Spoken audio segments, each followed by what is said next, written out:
G'day guys, just Steve here. Just quickly going to take us through a video on how to do the new 24-hour orientation induction form, what we need to cover with people so that they understand when they're coming in here training after hours, obviously for their safety concerns and for the management of the club as well. So just going to go through the form quickly now. So if we look at the form here, obviously their name, date of birth, key tag number, fairly straightforward. So explaining to them that clearly no member is allowed to bring another non-member into the club. If they do so, they'll automatically be fined $150 debit to their card. So it's very clear they understand that because we are going to police it, we are going to enforce it. The staffed hours of the club, obviously 6 AM to 10 PM Monday to Friday. Saturday and Sunday, we're obviously open 7 till 1 and then not open on public holidays.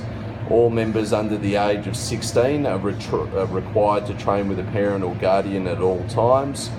Members with outstanding amounts on their membership will not have access to the club. So obviously anyone who owes money or comes up in red won't be able to access the club with the 24-hour scanning.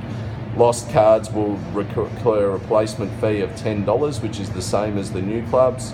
Obviously appropriate training gear to be worn in the club.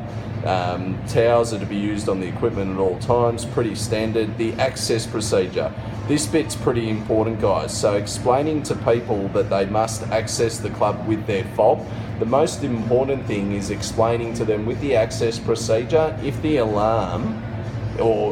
there's no movement in the club for more than 20 minutes, the alarm will then be activated. Once the alarm activates, it'll then make a bipping sound in the club, from a little siren in reception. That person has then got 10 minutes to go and badge their fob at the front door and it'll disarm it.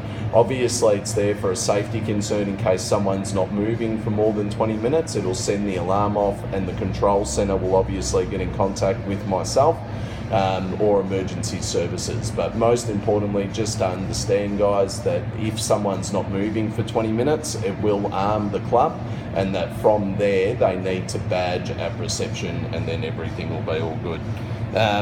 Correct and safe use of equipment, correct storage and replacement of equipment after use, correct usage of emergency services including the dongles and a phone. False emergency activation may incur a $150 charge. So if someone hits the distress buttons falsely or opens the fire exit door, which happened last week, and fans and air cons will be switched off during unstaffed hours. So obviously on the warmer days we'll still have the windows open, but tending that the unstaffed hours are either later in the day or overnight anyway, the windows will be open, but obviously air cons will be off. Then we need them to sign off, obviously, that they understand it and giving us any special conditions or letting us know if they need so. And then we've got the access waiver on the other side here. So the access waiver basically talks through everything we need the members to understand. So you have agreed to purchase this membership, so on and so forth, understanding our facility. The next one is understanding that their physical exercise, or that we basically encourage that they need to be of full fitness to use the club or to let us know that they're not of full fitness. The next bit's obviously the liability waiver. We're protecting our professional indemnity and public liability, making sure that we cover off all the areas and people understand they're at the risk of their instructor or at the risk of their own training while in the facility, understanding that they've carefully read the entire waiver, both front and back, and then obviously just a bit of our legal stuff on the bottom there. So guys, they've got to initial off obviously these 5 areas here, sign and date at the bottom, and then same, like I said, with the orientation checklist, just taking people through it carefully to make sure that they fully understand each and every part.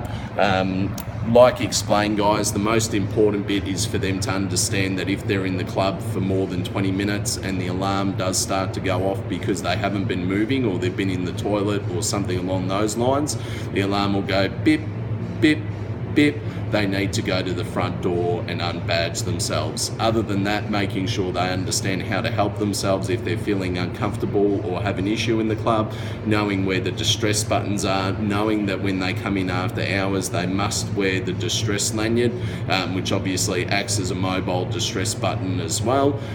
If there's any other questions, guys, make sure you contact me. It's really important we understand how to take everyone through the 24-hour orientation. Once they're signed up and good to go, we're good to go from there. But if there's any questions, please let me know. Thanks, guys.